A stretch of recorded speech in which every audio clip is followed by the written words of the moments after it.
حضرات سامعین اکرام، ہمارے نبی سرور کائنات سرکار دو عالم صلی اللہ علیہ وسلم کا ارشاد ہے کہ جب حاجی لبیک کہتا ہے تو اس کے ساتھ اس کے دائیں اور بائیں جو پتھر، درخت، ڈھیلے وغیرہ ہوتے ہیں وہ بھی لبیک کہتے ہیں، اور اسی طرح یہ سلسلہ زمین کے منتہا تک یہ سلسلہ چلتا رہتا ہے۔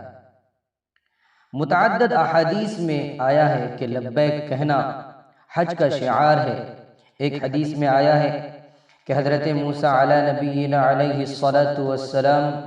جب لبیک کہتے تھے تو حق تعالی شانہ جواب میں فرماتے ہیں لبیک یا موسیٰ۔ حاجی کی ایک لبیک ہی نہیں، اس کی ہر چیز میں مستقل اجر و ثواب اور فضیلت ہے۔ ایک حدیث میں آیا ہے کہ حضرت عبداللہ بن عمر رضی اللہ تعالی عنہ فرماتے ہیں کہ میں حضور اقدس صلی اللہ علیہ وسلم کی خدمت میں مینا کی مسجد میں حاضر تھا کہ دو شخص، ایک انصاری اور ایک صفقی، حاضر خدمت ہوئے۔ اسلام کے بعد عرض کیا حضور صلی اللہ علیہ وسلم ہم کچھ دریافت کرنے آئے ہیں۔ ہمارے نبی سرور کائنات سرکار دو عالم صلی اللہ علیہ وسلم نے فرمایا کہ تمہارا دل چاہے تو تم دریافت کر لو، اور تم کہو تو میں خود بتا دوں کہ تم کیا دریافت کرنا چاہتے ہو۔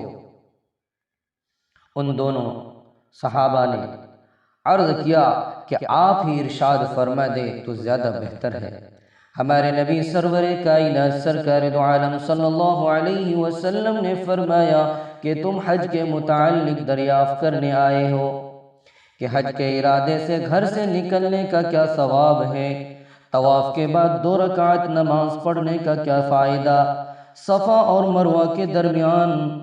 دوڑنے کا کیا ثواب، عرفات پر ٹھہرنے اور شیطانوں کے کنکریاں مارنے کا، اور قربانی کرنے اور طواف زیارت کرنے کا کیا ثواب ہے۔ ان دونوں صحابہ نے عرض کیا کہ قسم ہے اس پاک ذات کی جس کے قبضے میں ہماری جان ہے، اللہ کی قسم جس نے آپ کو نبی بنا کر بھیجا، یہی سوالات ہمارے ذہن میں تھے اور یہی ہم آپ سے عرض کرنا چاہتے تھے۔ ہمارے نبی سرور کائنات سرکار دو عالم صلی اللہ علیہ وسلم نے فرمایا حج کا ارادہ کر کے گھر سے نکلنے کے بعد تمہاری سواری